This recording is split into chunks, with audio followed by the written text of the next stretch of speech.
샬롬 샬롬 샬롬 샬롬. 하나님 사랑합니다. 여러분 주 안에서 사랑합니다. 오늘 사무엘하 17장 말씀을 통해서 자리를 아는 사람, 이런 제목으로 함께 은혜를 나눕니다. 미국의 남북 전쟁이 일어나기 전에 봄날 오하이오주에 있는 테일러라는 사람의 큰 농장에 짐이라는 사람이 일자리를 찾아서 옵니다. 주인 테일러 씨는 짐 소년에게 일자리를 주죠. 짐은 여름 내 뗄나무를 준비하고 소를 맡아 키우는 등 일을 성실하게 잘했어요. 짐 소년은 밥은 부엌에서 먹고 잠은 건초를 저장하는 창고에서 잤습니다. 1년이 채 지나기 전에 짐은 주인 테일러 씨의 딸과 사랑에 빠지게 되죠. 그러나 주인은 모욕적인 원사로 너와 같은 돈도 없고 이름도 없고 장래성도 없는 사람에게 나의 딸을 결혼시킬 수 없다고 냉정히 잘라버립니다. 짐은 아무 말 없이 자기의 소유물을 챙겨가지고 농장을 떠났어요. 30년이라는 세월이 흘렀습니다. 농장 주인 테일러 씨는 건축 창고를 부수고 새로운 시설을 하게 되죠. 그런데 전에 짐 소년이 자던 한 구석에 짐이 자기의 성과 이름을 기둥에 파서 새겨 놓은 곳이 있었어요.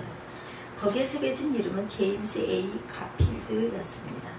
그 이름은 바로 그 당시 미국 대통령의 이름이죠.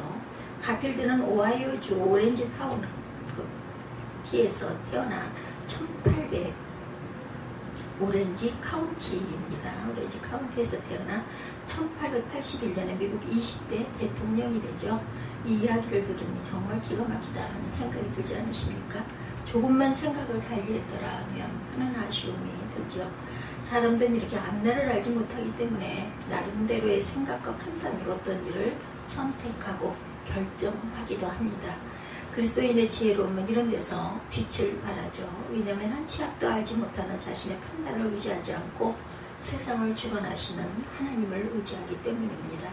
참된 지혜란 하나님을 경외하는 것에서부터 비롯됩니다.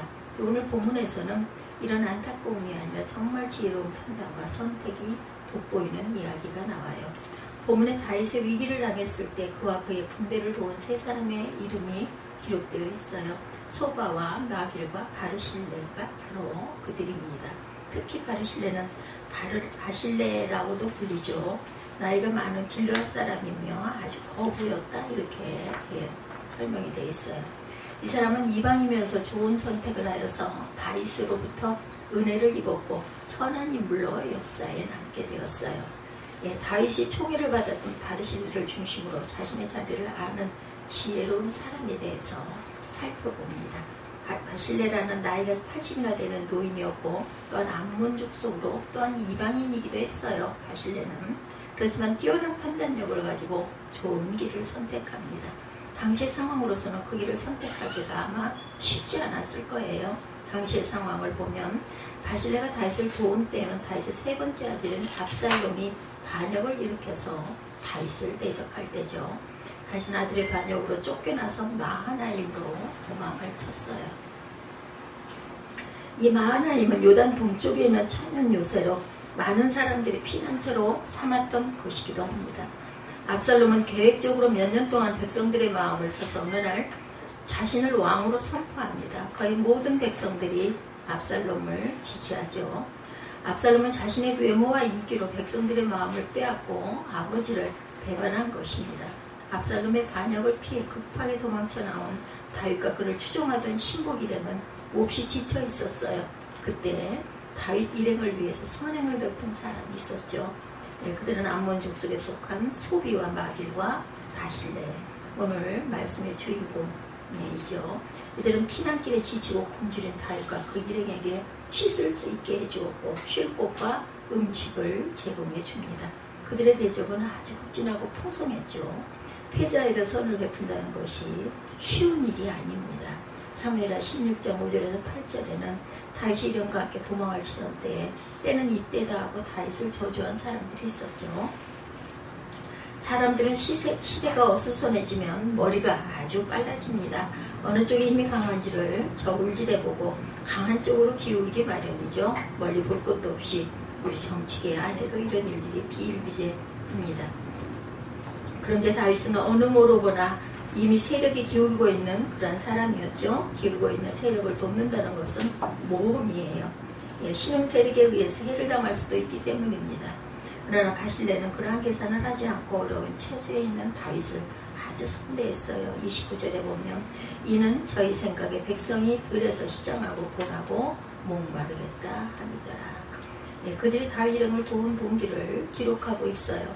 바실레의 올바른 가치관을 나타내는 것이고 자신들의 삶의 자리, 성도는 시대적인 상황이나 자신의 손익을 떠나서 하나님을 중심으로 하는 올바른 삶의 가치관과 신앙관을 가져야 합니다.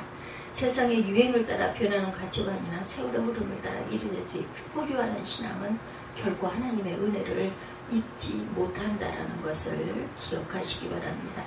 하나님께서 세상과 하나님 사이에서 머뭇거리는 사람이나 재물과 신앙 사이에서 흔들거리는 사람, 자신의 계획과 하나님의 뜻 사이에서 망설이는 사람 등 두 마음을 품은 사람들에게 결코 응답하지 않으신다고 하셨어요. 고린도전서 15장 58절입니다.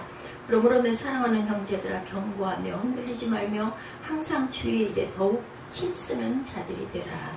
이는 너희 수고가 주 안에서 헛되지 않을 줄을 알미니라 이렇게 말씀하고 있죠. 무엇에 굳게 서서 흔들지 말아야 돼요?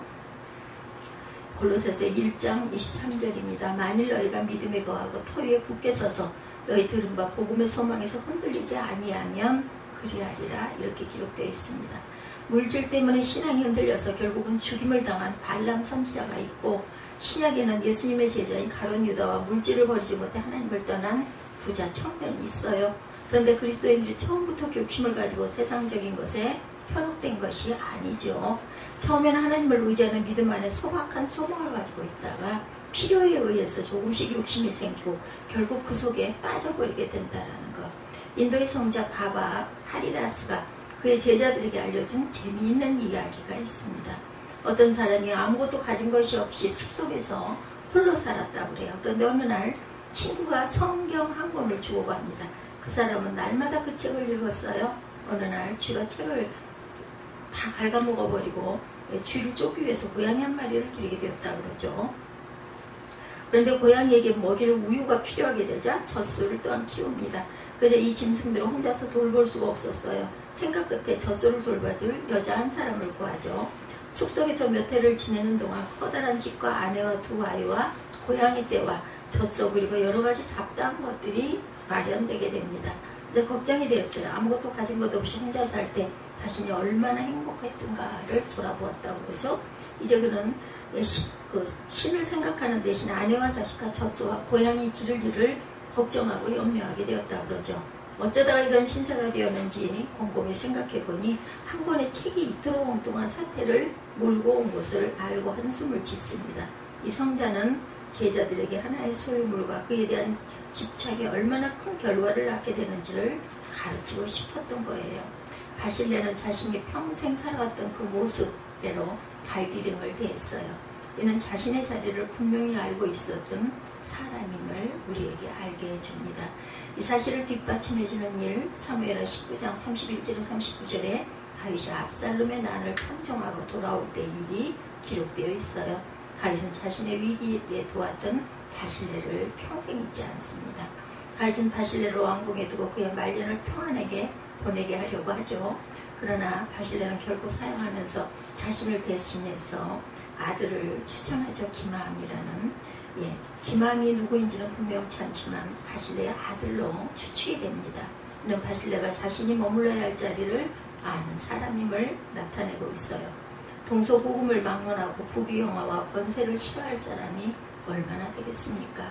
바실레는 아무런 대가를 바라지 않고 자신의 해야 할 일을 하는 그런 사람이었어요. 결코 세상적인 풍조에 흔들리지 않았던 그런 사람이죠. 주님께서 누가복음 17장 7절에서 10절에 종의 자세를 가르치시면서 결론의 말씀을 하십니다. 이와 같이 너희도 명령받은 것을 다 행한 후에 이르기를 우리는 무익한 종이라 우리의 해야 할 일을 한 것뿐이라 할지니라. 우리 사회에 바실레와 같은 사람이 많다면 한결 세상에 살기 편한 세상이 될 것입니다. 우리가 시대의 이 맛을 내고 살아야 되겠죠. 세상의 풍요에 요동하지 않고 주님이 오실 때까지 묵묵하게 자신에게 주어진 자리를 지켜서 하나님으로부터 칭찬과 명성을 얻는, 잊히지 않는 하나님의 귀한 자녀들이 다 되시기를 주님의 이름으로 축복합니다.